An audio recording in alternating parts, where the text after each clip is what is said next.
Look what's arrived in the SedgeTool shop. It's Kaizen foam, baby. We're gonna start organizing the Mitre Station drawers. Stay tuned. So I'm gonna give you some killer tips and tricks. You've seen me do Kaizen foam cutouts before for organizing. But I'm gonna cover the entire process because I have 24 drawers here in my miter saw stand. I ordered custom cut. So they were cut at 350 or 14 inches by 510 or 20 inches. I also ordered them in the thickness for the small 4-inch drawers or 100 millimeter drawers, the 32, hey, that rhymes, right? Okay, rings a bell, and 64 inches thick. So those are the two thicknesses. The thicker ones will go down below, and I may do a half drawer down here or an insert down here because there's plenty of room. So I may double stack with some cleats. But I'm going to go through the process of how I organize these before I start cutting. Okay, so here are some of the decisions I made. What I was going to put in those drawers right there, especially the first bank of drawers or 2 banks of drawers. Okay, this is my office right here. This is my workbench. And my planes were over there underneath the thickness planer. So to save a few steps, walk with me, Chris. Okay, I wanted to start organizing some of my hand planes, whether they're collectors or my users. Okay, so as I open this up, and I'm going to open up a few of them. Okay, here's one, here's two, there's my spoke shaves. Okay, underneath here, follow me, Chris, on this, I have a lot of my go-to hand planes in close proximity. Okay, so I started organizing, and they weren't like this. I lived with it for a while. You'll see more, my beaters, my scrapers in here, with room to evolve. So we built the miter saw stand last fall and the beginning of this year, 2025. And what's important is I just took a lot of hand planes from over on my plane case and brought them over here. And this is what I want to make sure you understand in this video. Don't start cutting Kaizen foam. Play with it. So what I would do, some mornings I'd come out here before work and I'd go, okay, and I'd start organizing. Okay, and I would pull stuff out and I go, what exactly do I want in here? Okay, I had some of my smoothers up here, but I decided, you know what? I'll feature all my block planes in here.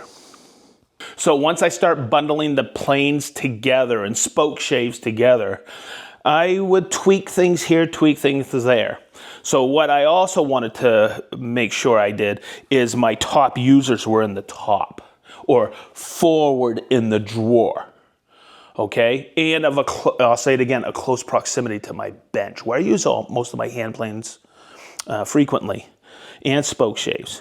The other thing I also did is I had them like this at one point, and I decided, you know what, the orientation's a little bit better, and I slowly tweaked it. So of course, I have my apron plane, my Lee Nielsen adjustable block plane. I think it's a 63.5. Something like that. But I have all of these. Yeah, these are more collectors. But over here, I have my chisel plane. But this little block plane here, I use quite frequently. It fits in my pouch.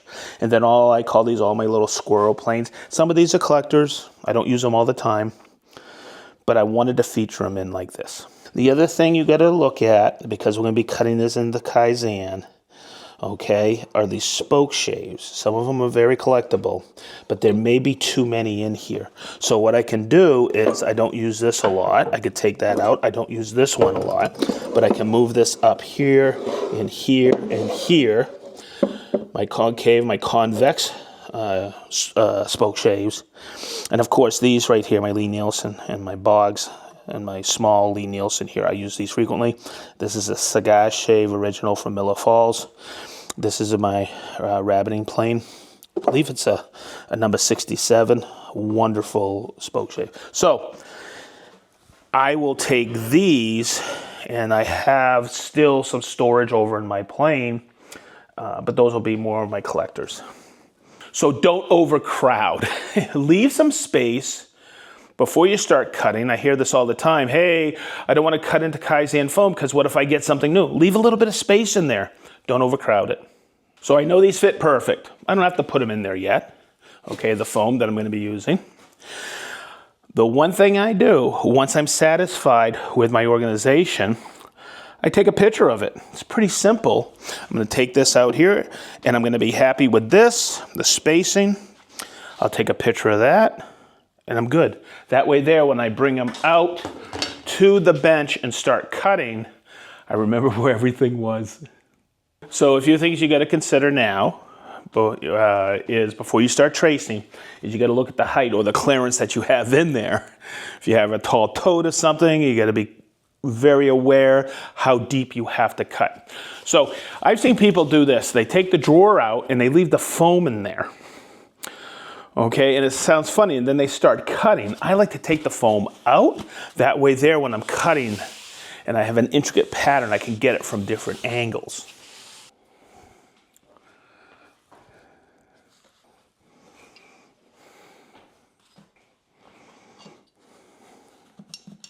Remember, it's always fluid. You can always tweak everything before you start cutting. Hopefully you're getting this message, because I just realized I had 2 of these little planes. I only need 1. So I'm going to take this and put it in my storage area. Okay, I always suggest get the cut kit from Kaizen Source. I have this one. I've had it for quite a few years. I have 3 different styles of razor blades. It's all dependent on the width. I'll show you how to use just about each one. This one's pretty straightforward because they're square shapes. They're block planes. You get 3 different colors: gold, silver, and black. And one of my favorite tools is this. It's the holster. I'll show you what this is all about as we go through this cut. So when you're cutting in, and when we look at a block plane, you got to take into consideration, you may just trace the sole of the plane, but you got to look at like adjusters sticking out. And when that's sitting in, that may be a point where you have to cut in a little bit deeper, like this little adjuster here. So I'll actually trace that in. Now, instead of using these markers, I get these, they're white, and I can see them better. And I'll show you how to get rid of those marks afterwards, okay? So it's just a pretty simple process. I just come in here, and remember, you gotta get a long nose marker, okay? And I'll come in and trace this, and then taking into consideration that little adjuster, just like that. You can get as perfect as you want. The reason I like the Kaizen foam in my hand tool drawers, or just about anywhere now, is I can see if something's missing. Okay, and it's a place for everything and everything in its place. But also when I open the drawer, what happens is it shifts. So this will prevent it from bumping against each other, and sometimes it'll dull an edge. So another thing I do, so I have complete visibility once I have it all lined up, is I remove it once I trace it. And I'll do like 2 or 3 like this, a little bump out here for the adjuster. Okay, and I'll immediately remove it. That way there, I can go on to the next one. And here's the reason I take the foam out of it, because if I'm extending here or there, I just stay in one spot, and I can move the foam around like this and trace and get from every daggone angle.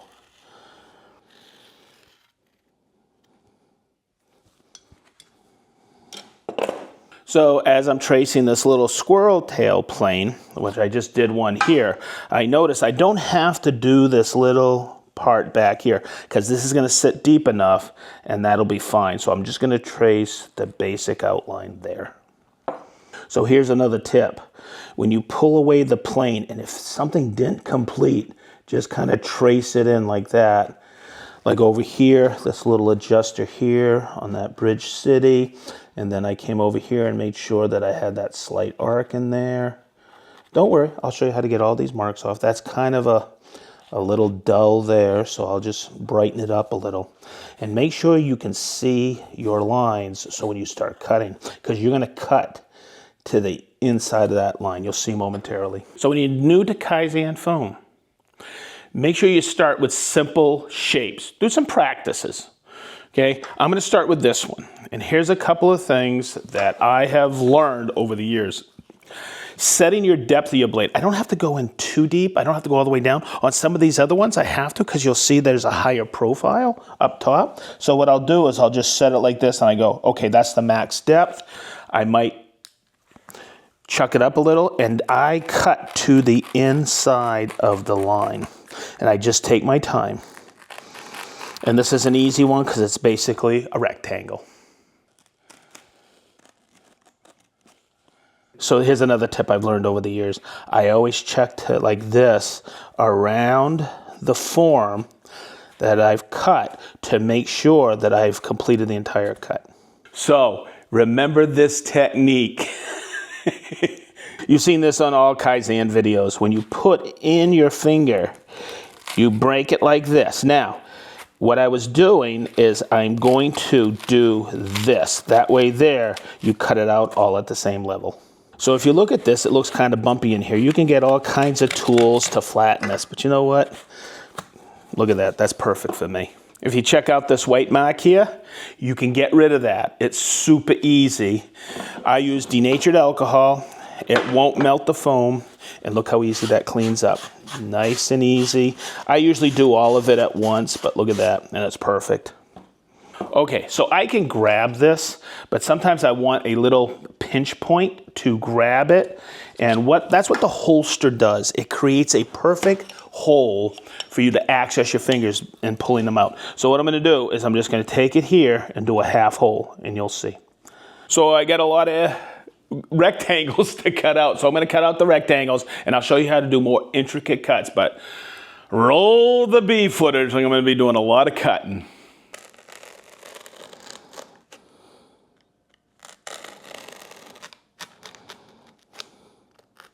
If you got some really tight, intricate cuts, this is a wicked small blade. And you'll notice on this Bridge City Toolworks, I got the adjuster back here, and I got this slight profile. So let me show you how intricate you can get with this blade.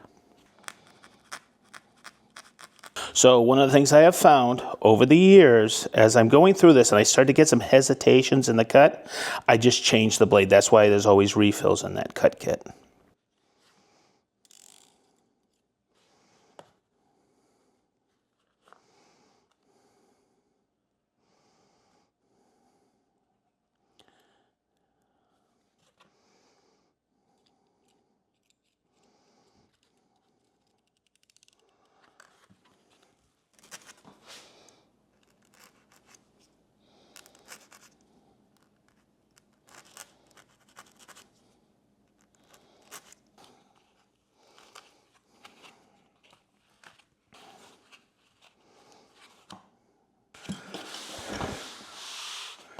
So I just did a test fit. Now I'm going to clean up the lines and we'll get it back in the drawer.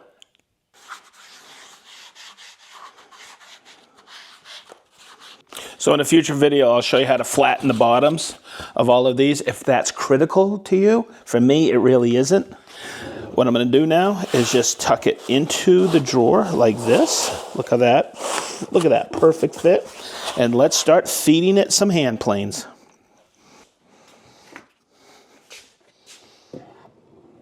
So hopefully this video has helped you understand why Kaizen foam. I have all kinds of links in the description below to guide you to Kaizen source to get all your cutting tools and all your foam. Now, to end the video, I know somebody's going to comment, I don't have all this time to organize it. I think this is a waste of drawer space. It really isn't. In the long run, this saves me so much daggone time because I know where everything is. I've lived by a philosophy I grew up with. A place for everything and everything in its place. It drives me crazy when I've opened up drawers in all my moves and it's just a clutter fest. Declutter, organize your shop, and you will save yourself a ton of frustration. Oh, and while we're at it, have you subscribed to the SedgeTool channel yet? You better. Hey, be positive, stay sharp, and we mean wicked sharp.